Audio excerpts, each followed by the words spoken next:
Eh bien salut tout le monde, c'est Witrax, on se retrouve aujourd'hui pour la première vidéo sur l'HTML et le CSS. Donc tout au long de ces tutoriels, nous vous présenterons donc les différents mécanismes de l'HTML et du CSS, le fonctionnement. Donc on va commencer d'abord par l'HTML, puis nous entamerons le CSS juste après pour mettre en forme notre site internet. Et donc nous allons voir comment ça marche, utiliser les différents outils, les différentes balises, euh, et voir un peu tout ça pour ensuite créer des pages internet statiques. On va donc tout au long de ces vidéos apprendre à mettre en forme, à élaborer une page internet et pouvoir ensuite la mettre en ligne. Donc la première chose à faire quand on veut créer un site internet, c'est d'avoir les outils nécessaires pour les créer. Dans un premier temps, il faut être sûr d'avoir plusieurs navigateurs web pour faire des tests de compatibilité donc notamment avec Mozilla Firefox et Google Chrome, puis avec Internet Explorer, qui sont quand même les trois navigateurs web dominants sur Internet. Donc tout au long de ces vidéos, nous allons donc utiliser Google Chrome et Mozilla. Pourquoi? Puisque on va pouvoir se rendre compte qu'avec un outil bien précis, on va pouvoir analyser notre code source tout au long de la création de nos pages internet. Ça va faciliter donc la lecture et l'écriture pour ensuite faire des petites modifications en direct. Donc cet outil sur Mozilla, comment s'appelle-t-il? C'est Firebug, qui se retrouve ici. Donc il est dans les plus populaires de la catégorie de développement web. C'est celui qui a été le plus téléchargé, 3 millions d'utilisateurs. Et donc cet outil va vous permettre d'analyser le code source, puis de modifier des éléments, que ce soit la feuille de style ou la page HTML elle-même. Donc je vais vous montrer ça en direct. Donc avec Google Chrome, c'est inspecter l'élément. Avec Mozilla, ça c'est Inspect with Firebug. Donc là, j'ai fait inspecter l'élément. Je vais me rendre au niveau du menu, par exemple. Je vais ouvrir le menu. Je vais ouvrir la liste, donc UL. On a les différents liens, les LI. Je vous parlerai de cette balise plus tard.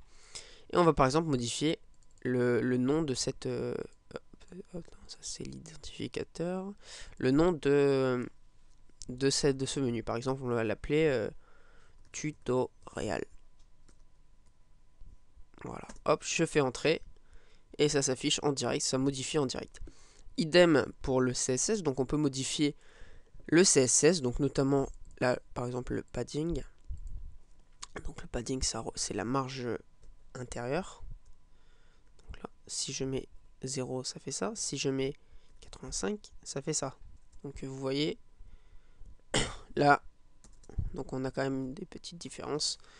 Donc on modifie en direct le code source et la feuille de style.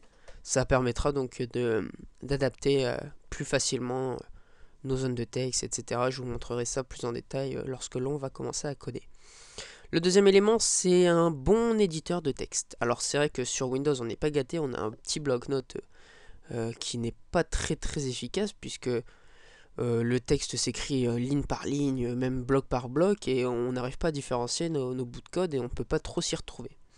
Donc ce que je vous conseille, c'est aller sur le site de Notepad++, qui est un éditeur de texte gratuit qui prend en compte les différents langages. Par exemple, là, on a une capture d'écran, donc j'imagine que c'est du langage C, et vous voyez que le texte se met automatiquement en couleur. Donc vous le téléchargez, il est gratuitement.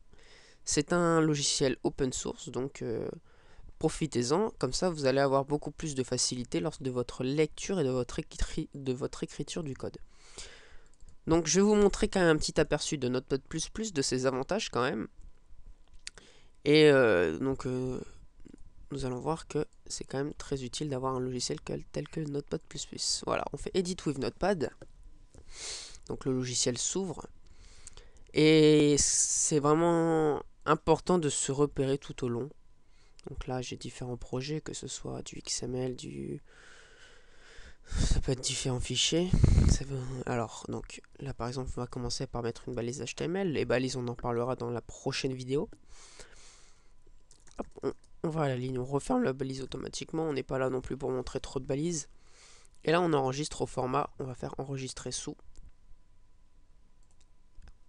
Autant pour moi, enregistrer sous.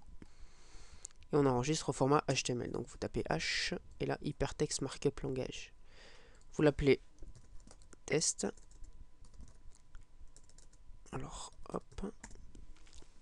Et vous voyez que le texte se met en couleur automatiquement. Si je crée une nouvelle balise, donc la balise div que nous verrons plus tard, on voit qu'elle se met en couleur. Ça sera la même chose pour les autres balises et aussi pour le CSS. Alors, on va voir ça avec le CSS.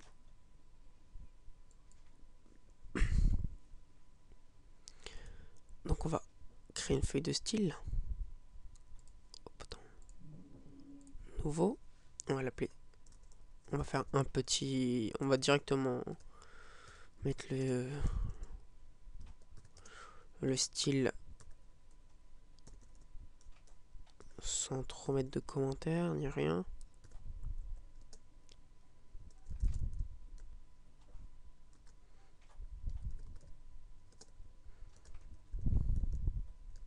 Voilà, par exemple ces deux caractéristiques, donc je vais enregistrer sous style point, donc je tape C et là je vais à cascade style sheet file, j'enregistre et vous voyez que ça se met en couleur.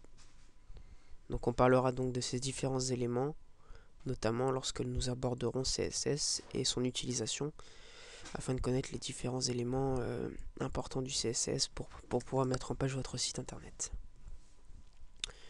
Donc voilà, on a passé en revue les différents éléments.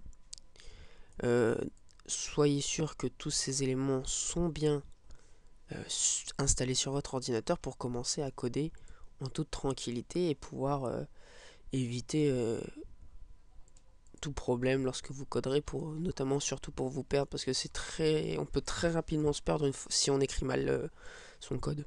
Donc c'est très important de faire tout ça.